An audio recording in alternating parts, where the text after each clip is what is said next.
Good morning, everyone. Good morning. I'm Jan Cook from your Sunday Services Committee, and I'd like to welcome you here, and I'd like to introduce our marvelous pianist who is going to be doing our gathering music today, which is Milo Jackson.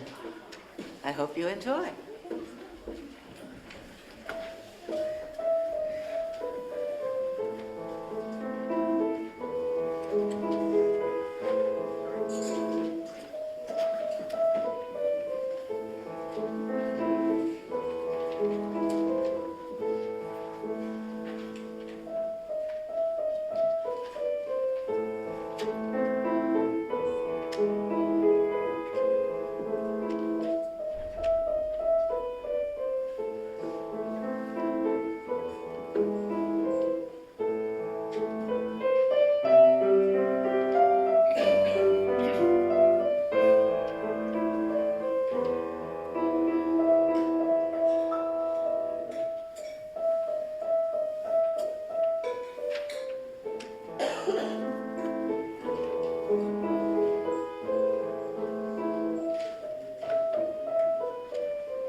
Milo. So good morning and welcome. My name is Robin and I serve on your Ministerial Search Committee. I want to thank all of you for being here today and extend a special welcome to any visitors. If you'd like more information about the fellowship, please visit the welcome table in Fireside Room or sign our virtual guest book at uufames.org/guestbook. Now we have a few announcements. So, Team Pride will hold their monthly potluck on Saturday, April 20th at 6 p.m., and all are welcome. The Art Exhibition Committee requests that you all turn around in your seats and out in the Fireside Room and take a glimpse at our new exhibit. Ames watercolorist Louise O'Donnell hung her work last Friday. Please take a closer look and come meet her at our reception on Saturday, April 27th from 4 to 6. And now a request from the Ministerial Search Committee, because the first two items in the announcements were about next week, and the rest of this is about next week as well. Not this upcoming week, but the week after. So, next Sunday, on the 21st, Reverend Kelly will be here to give her first of two sermons. So we want you all here if you can possibly make it. We hope you're all looking over the schedule in your flyer and figuring out when you can get to meet Reverend Kelly and get to know her. We tried to create a kind of thematic day kind of scheme because there's no way one person can meet every individual group in the congregation and maintain their sanity. And we don't want to drive them insane before they're even here. So check this out. The meetings that are labeled open really are open to anyone. So if, for example, you can only attend the music and arts gathering and you're not a musician or an artist, you are welcome. You need the chance to see Reverend Kelly in a group, hear her speak, and do something other than the Sunday service. You know, you'll see that for sure, but you need other opportunities as well. So we tried to make this possible. Now, there's a few things on here to draw your attention to, and that is next Sunday, the 21st, we're having the first of several potlucks. Woohoo! And that's our chance to impress her with our cooking and our bacon and our souping, so pull it all out of the recipe books. And in fact, when you come in here next Sunday, it's going to look different because we're going to set up for the potluck ahead of time. So think of Reverend Kent's farewell. The round tables will be out here with the chairs. Tables will be set up to leave off your food. So it'll all look a little different next week. The whole thing will be different. Monday, there's a late afternoon retirement communities gathering that they request RSVPs for, so please think about that.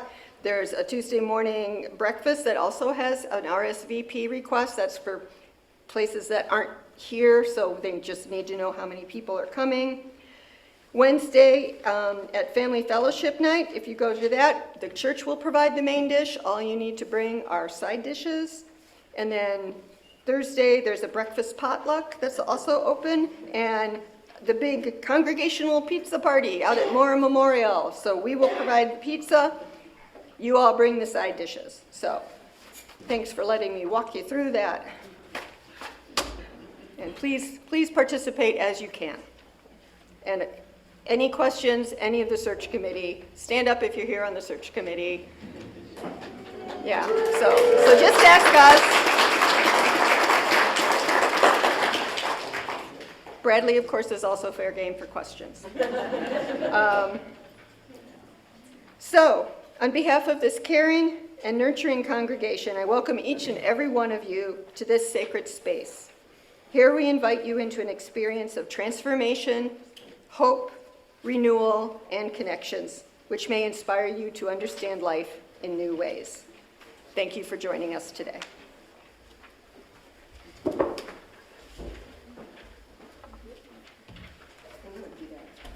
Our opening words are from Reverend Carol Thomas Sissel. We are one. We are family. We are connected by blood and bone, mind and heart, and sometimes bricks and mortar. Like the finest woven tapestries of old and the spices blended and stirred into our family's secret recipes, Our lives are intentionally intertwined. And we are we are fashioned into a stronger community by these connections. This interlacing, intertwining, and intermingling of our existence makes each one of us whole. This interacting of our lives makes us whole. Happiness and sorrow. This intertwining of our lives makes us whole. Blessings and burdens. This intermingling of our lives makes us whole. Lament and laughter. May we allow the magic and mystery to keep us connected long after today's service has ended. Come, let us worship this morning. And before we get going, I want to thank everyone who attended the Religious Education Startup Workshop yesterday with Lauren Wyeth from the UUA. It takes a village, and we have one here. Special thanks to Dana Poss, our religious educator, for organizing, planning, and hosting this great event, and everyone else who helped.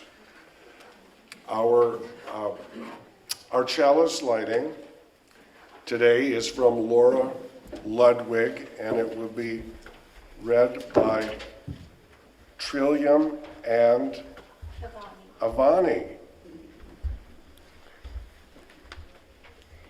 Fire and water, ancient opposites. Sun and ocean, the cradle of life. Dancing flame and dancing river.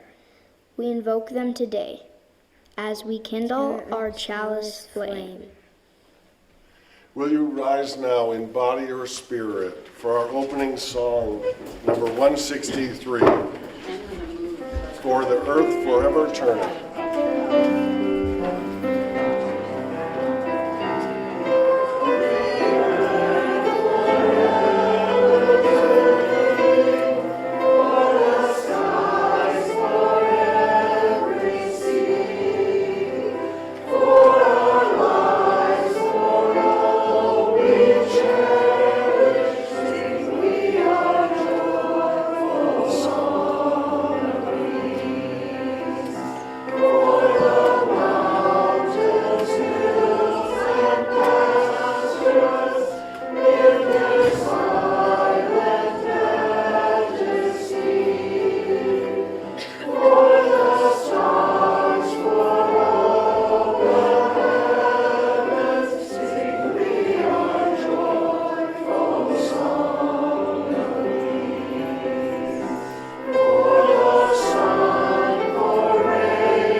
Welcome to this Earth Day service. Like so many days, this day holds wonder and sorrow. Earth Day was first celebrated on April 22nd, 1970, as a day to honor the earth and to participate in environmental teach-ins. Since then, the environmental movement has grown in this country, and environmental awareness permeates much of our society. At the same time, the environmental problems we face have grown as climate change, which had already begun in 1970 but was barely recognized, has had deeper and graver impacts on Earth. Problems with consumption and other environmental degradation have also grown with the world's economy and population. There are promising signs, too. Alongside these problems, people have begun working for solutions. In this process, we're healing some of the other hurts of our society. Today, we join together to hold our hope and our pain, to honor Earth, and to recognize how deeply our relationship with Earth and our work for environmental justice is intertwined with all of our spiritualities. This is not the work of a day, and on this day, we honor Earth.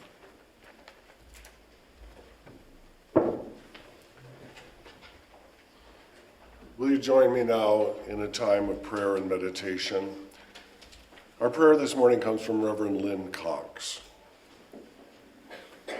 Spirit of life, ground of our being, root of unified mystery, growing into myriad branches of expression, bring us together now. Bring us close to the earth, ear to the whispering grass, quietly, attentively, waiting with slow breaths, listening for the very stones to cry out, with their rocky stories of tectonic plates meeting and parting, their mineral memories of Hadean days, molten rocks flowing and joining, their ancient legends of stars born out of the collapse of other stars. Help us to remember. Help us to piece together our oneness with matter, our oneness that matters. And now, with one more deep breath, may we rise, star-stuffed, walking and rolling across the surface of an impossible blue-green planet. May we join together to heal what is divided. May we find wholeness within, without, among, and between. Eternal source, seed of the universe, help us to grow peace in this world. So be it. Blessed be, and amen.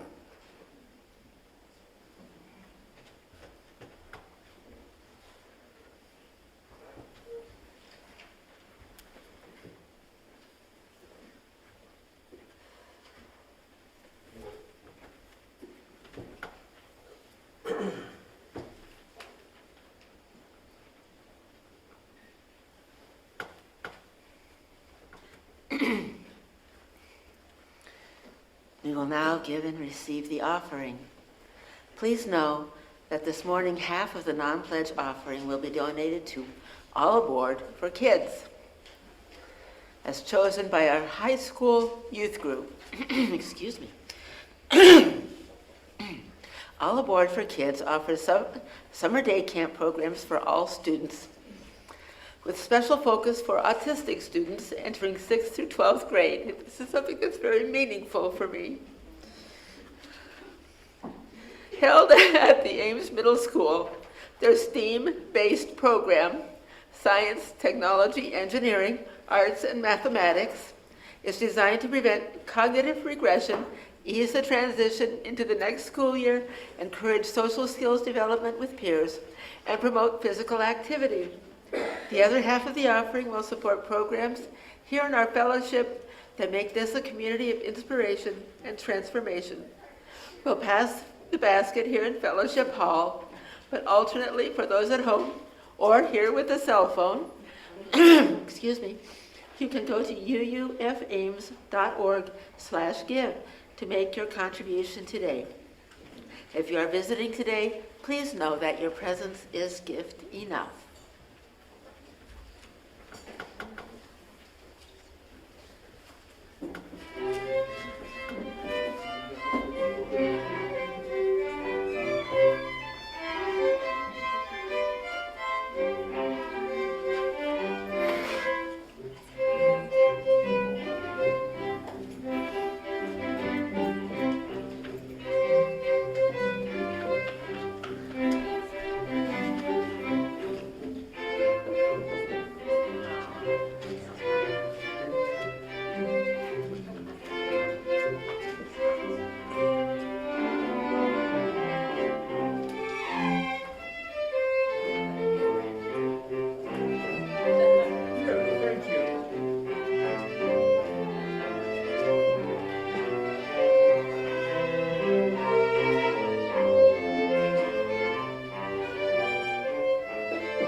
Good morning, Central Iowa and beyond. My name is Reverend A.J. Galazin. I'm your interim minister, and my pronouns are he and his.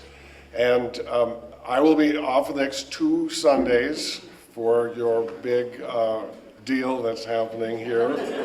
And actually, I'm forbidden to be here, so I am leaving town, and we have our Transitional Ministers Conference that I will be going to. But please be very nice to Reverend Kelly.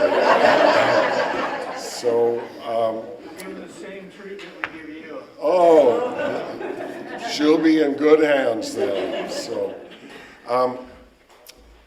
from the Environmental Protection Agency website, quote, "It may be hard to imagine that before 1970, a factory could spew black clouds of toxic smoke into the air or dump tons of toxic waste into a nearby stream, and that was perfectly fine. They could not be taken to court to stop it." How was that possible? Because there was no EPA, no Clean Air Act, no Clean Water Act. There was no legal or regulatory mechanisms to protect our environment. In spring 1970, Senator Gaylord Nelson, say that with me, Gaylord Nelson. Yes, he was from Wisconsin. He was a senator and he was a governor, and he brought this onto the national agenda. 20 million Americans demonstrated in cities, and it worked. In December of 1970, Congress authorized the creation of the U.S. Environmental Protection Agency. Gaylord Nelson also was instrumental in creating the Apostle Islands National Lakeshore in 1970, which is literally my backyard. So I thank him every day. Now, in 1980, 10 years after the passage of the Environmental Protection Act, Gaylord Nelson spoke, and I want to just quote a little bit from his speech.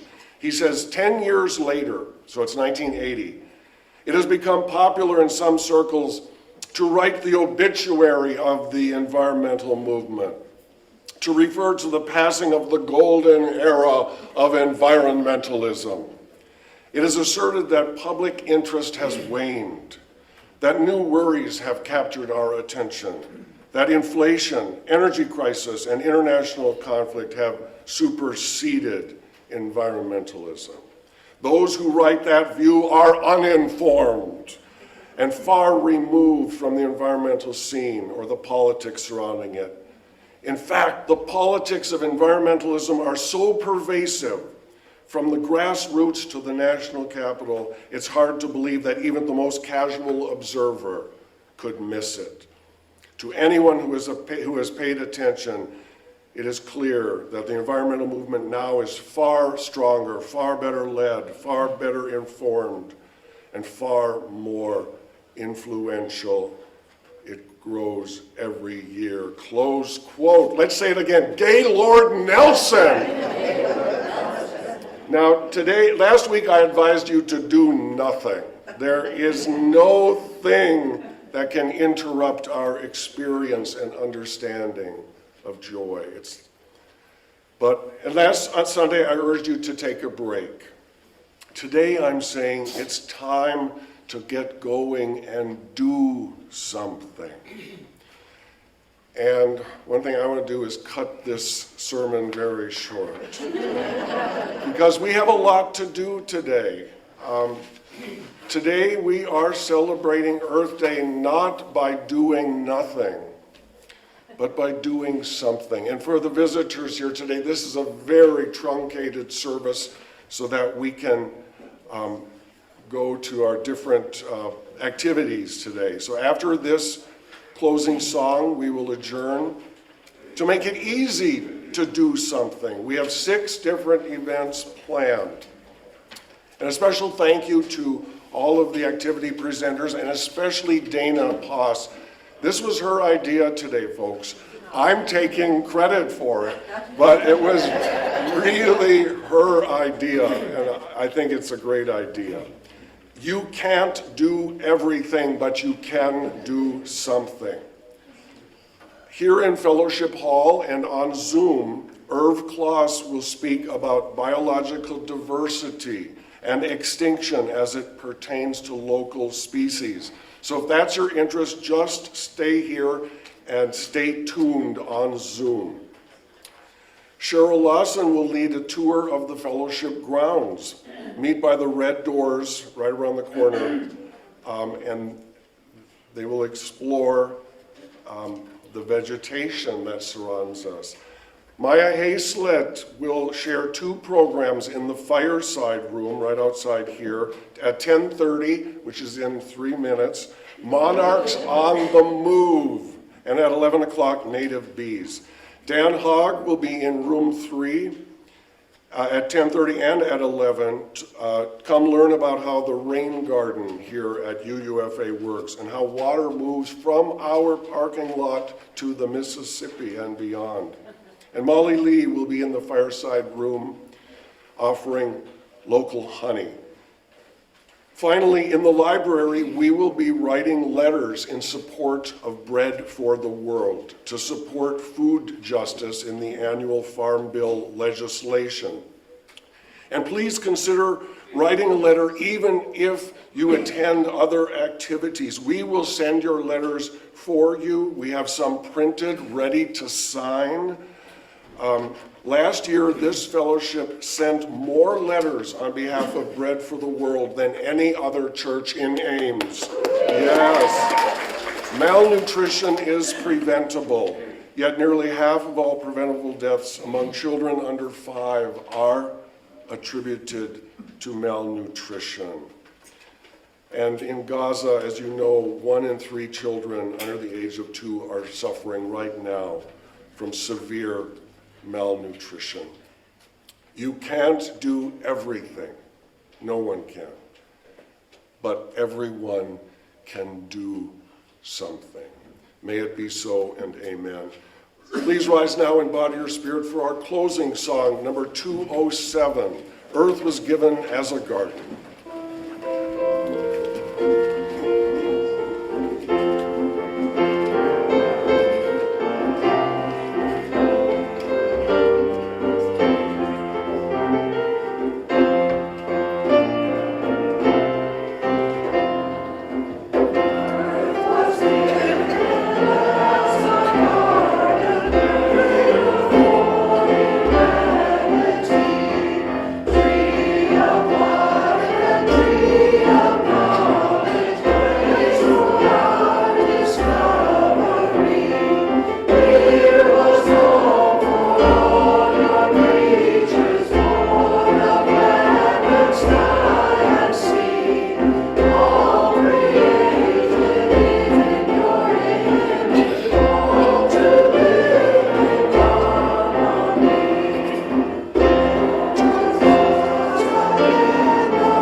Catch your breath.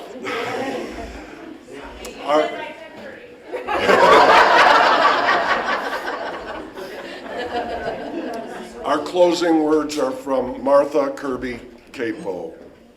Into our world we entrust our spirits. May the strength we have gained in this communal half hour Sustain us as we resume the work that is at hand. Now let's get to work. Amen. So do something.